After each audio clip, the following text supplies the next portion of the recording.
There is a guitar sitting on Amazon right now with a solid ash body, a gig bag, and a price tag under $200. Not laminate, not plywood with a photo finish glued on top.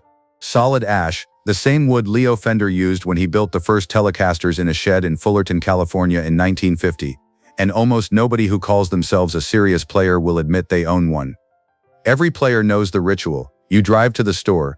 You wait for someone to unlock the good room. You play something you cannot afford through an amp that is set wrong. And you walk out having spent $1,200 because the salesman told you the cheap ones are not real guitars. Meanwhile, a completely separate market has been growing in plain sight.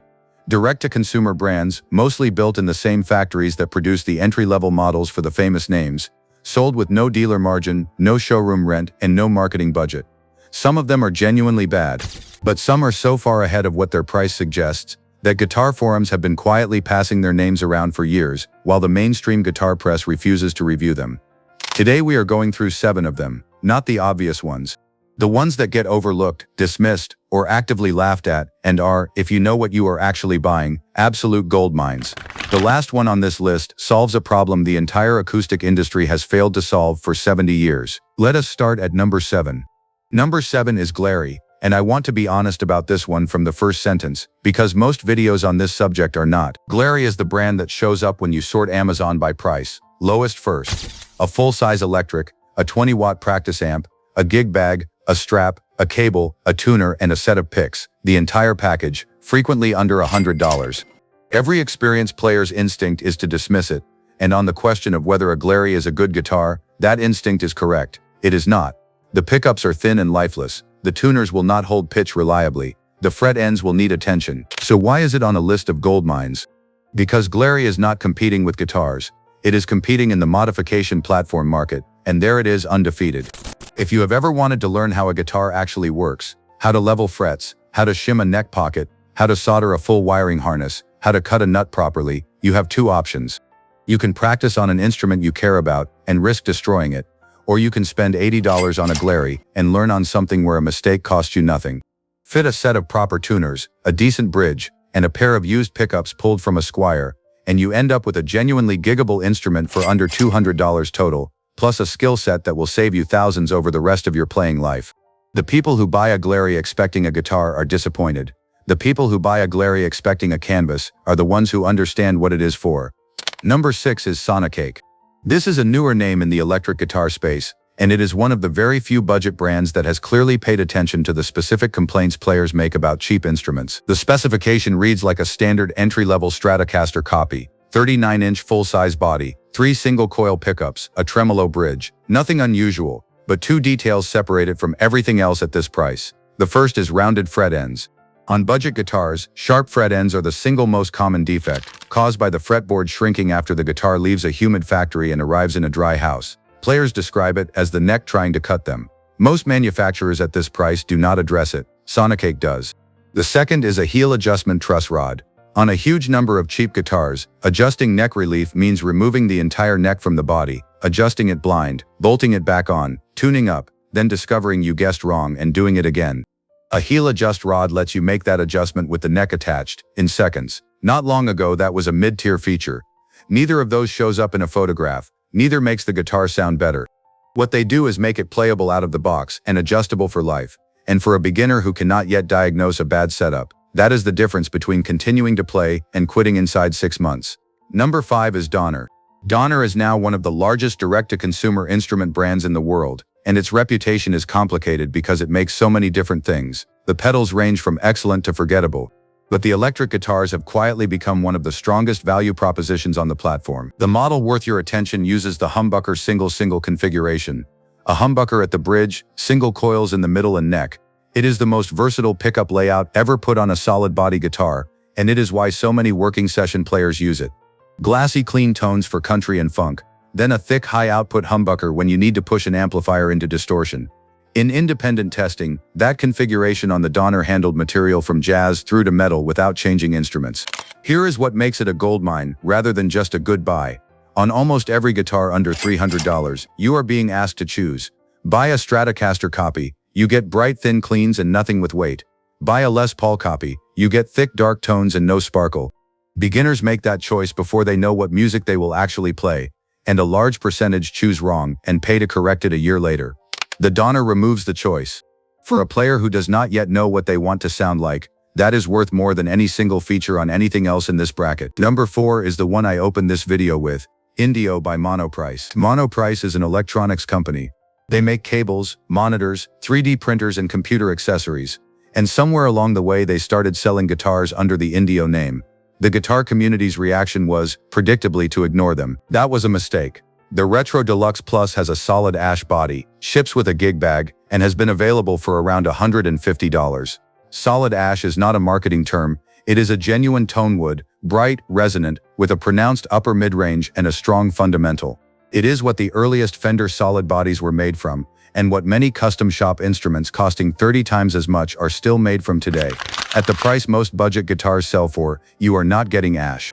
You are getting basswood, poplar, or 3 or 4 pieces of unidentified softwood glued together under an opaque finish. They also make a Stratocaster-style model called the Cali Classic, which has appeared for under $100 with a gig bag included. Now the honest part.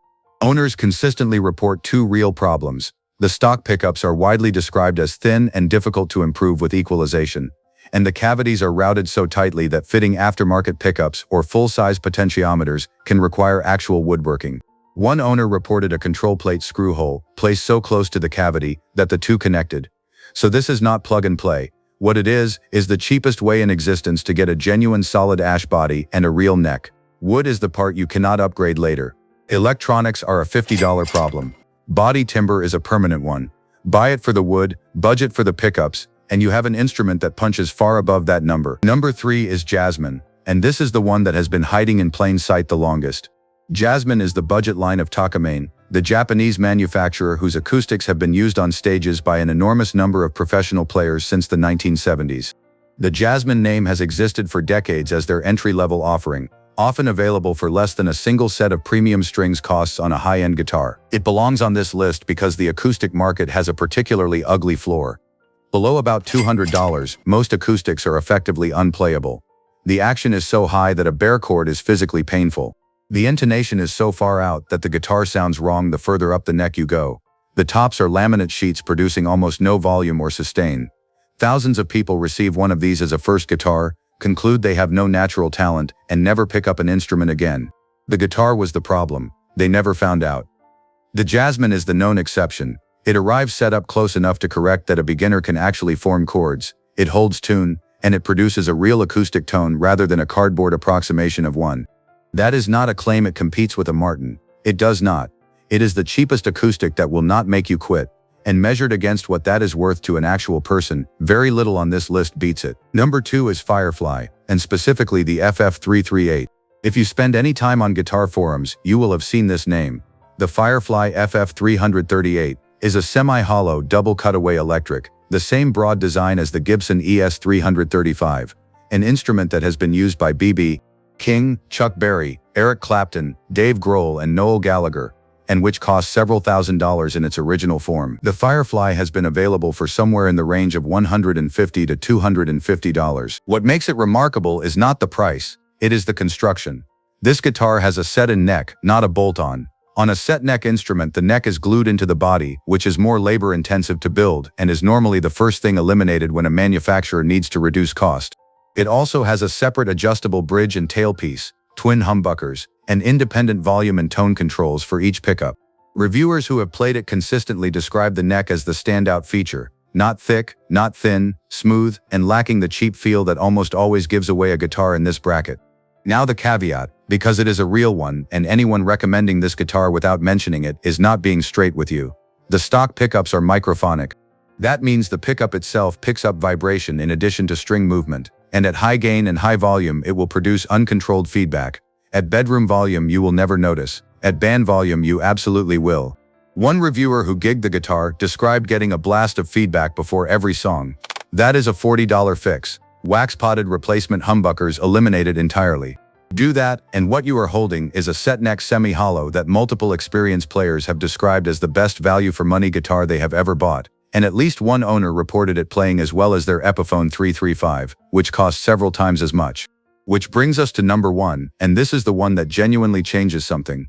Number 1 is Enya, and specifically the X4 and the X4 Pro carbon fiber acoustic. For 70 years, every acoustic owner has fought the same losing war. Wood moves. It absorbs moisture in humid weather and releases it in dry weather, and as it does, the top swells and shrinks, the neck angle shifts, the action rises and falls, and in the worst cases, the top cracks and the instrument is finished. Players buy humidifiers, they buy hygrometers. They avoid taking the good guitar outdoors, on aeroplanes, to the beach, or anywhere near a car in summer. Carbon fiber solves this completely. It does not absorb moisture, it does not warp, crack, or shift with temperature. Luthiers have known this for decades, which is exactly why carbon fiber acoustics have historically cost between $2,000 and $5,000. The Enya X4 broke that. Carbon fiber composite top, resin back, sides, neck and bridge, no organic material anywhere in the instrument, at a 3-figure price. Guitar Interactive magazine described it plainly as the most affordable carbon fiber acoustic they were aware of. The Pro version goes further.